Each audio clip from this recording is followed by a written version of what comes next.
There are different kinds of pressure. Some pressure is obvious, people yelling, slamming doors, being disrespectful.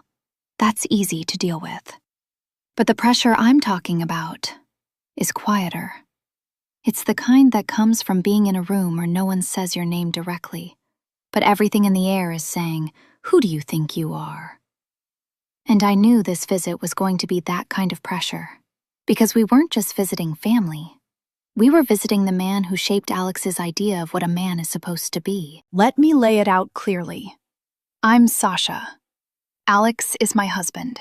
He's in his 30s, blonde hair, green eyes, charming when he relaxes, when he isn't trying to prove something. We live together. Our life is steady, structured, and intentional. And yes, our marriage is wife-led. Not as a performance, not as a trend, as a structure. It works for us because it creates clarity. I lead, he aligns, we communicate, and we don't do chaos. Alex's family lives about a couple hours away. Small town, traditional values, old school gender expectations. And the man at the center of it is his father figure, Frank. The issue, Frank, is deeply committed to a version of masculinity that leaves no room for a wife-led relationship. Here's when it became complicated. The moment we walked in, I felt it. Not hostility, expectation. This house has a rhythm. Old rules, old pauses, old power dynamics that don't announce themselves, but they expect compliance. Alex clocked it too. He straightened in a way he never does at home, adjusted his jacket, smiled before anyone even spoke. That smile wasn't joy, it was armor. Frank shook Alex's hand like he was checking the strength of it, longer than necessary. When he hugged me, it was polite, but distant, like I was an accessory that came with the package, not part of the structure. And I understood something in that moment that made my chest tighten just a little. This wasn't a visit. It was a reversion. A space where Alex's past still expected him to perform a version of himself that no longer exists. And I could feel him slipping, not away from me, but toward what they want Alex to be. That's what made it dangerous. I need to say this out loud because it's true. I don't want to surround myself with people who challenge our life, but you can't avoid it, and I also don't want Alex to pretend. I don't want him to play along with his old ways of thinking and then come home and realign later like it was nothing. Because our structure doesn't work that way. Alignment is not an act you put on when it's convenient. It's who you are, especially when it's inconvenient. The first real cut, Frank didn't come for me directly at first. He went for the shape of things, the way Alex sat, the way decisions were made without asking, the casual assumption that I would adapt. That's how traditional systems test women like me, by pretending we're flexible.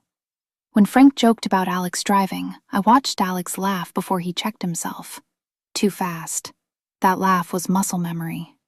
I didn't correct it, not because I didn't notice, but because I wanted to see if Alex would. He didn't. And that's when the discomfort settled in my stomach. Because now it wasn't about Frank. It was about whether Alex trusted the structure enough to let it be seen without smoothing the edges for other people. And I knew he wasn't there yet. When Frank finally addressed me, it wasn't aggressive. It was confident. That's what makes it harder to push back against, because confidence pretends to be neutral. He framed his challenge like concern, like wisdom, like he was doing Alex a favor, and I could feel the room tilt slightly in his direction. That's what authority does when it's familiar. People don't question it, they lean toward it. When he said a man should lead his home, I didn't feel angry. I felt boxed in, because arguing would confirm his suspicion and silence would be read as submission. So I chose precision. Short sentences, even tone, not defensive, not accommodating. I wasn't there to convince Frank. I was there to see whether Alex would stand in the truth of our life when it wasn't being celebrated. And when I felt his body go still beside me, that was the moment I knew how deep this ran. This wasn't disagreement. This was identity conflict. Alex doesn't want a fight. He wants approval from both sides. And that's where men get messy. Frank turns to him. Alex, you good with all that rules stuff? Alex smiles, a little forced. It's not like that. We just communicate. Alex softens it. He trims it down. He makes it palatable, and I understand why.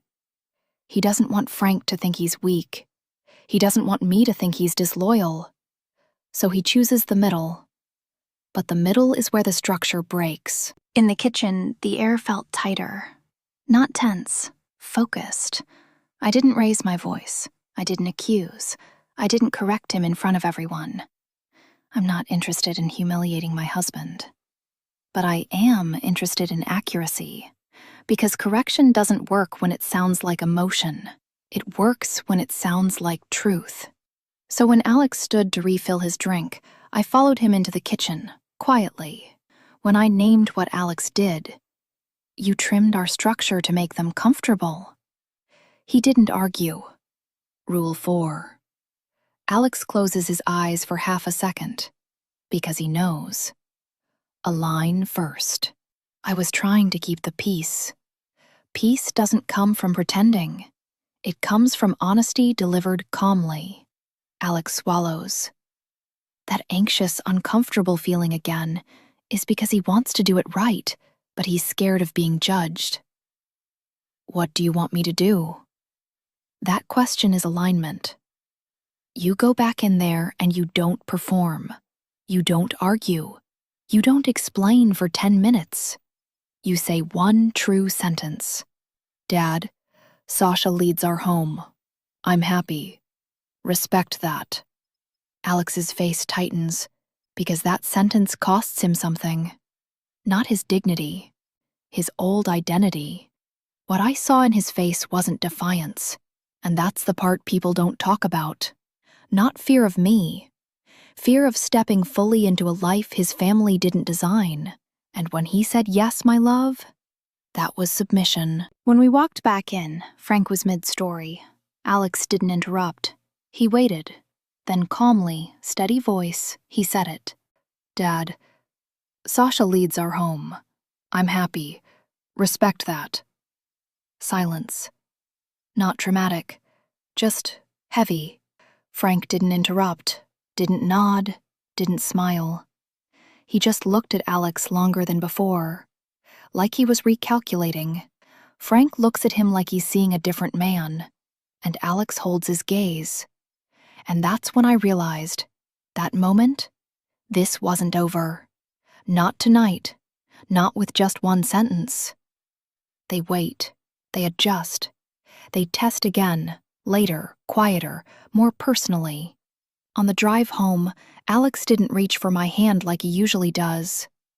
Not because he was pulling away, because he was thinking, and I didn't rush to reassure him. Some discomfort has to settle on its own. Because next time, the challenge won't sound like a joke or a belief. It will sound like love. And that's where alignment gets tested hardest. Because people who shaped you don't let go easily.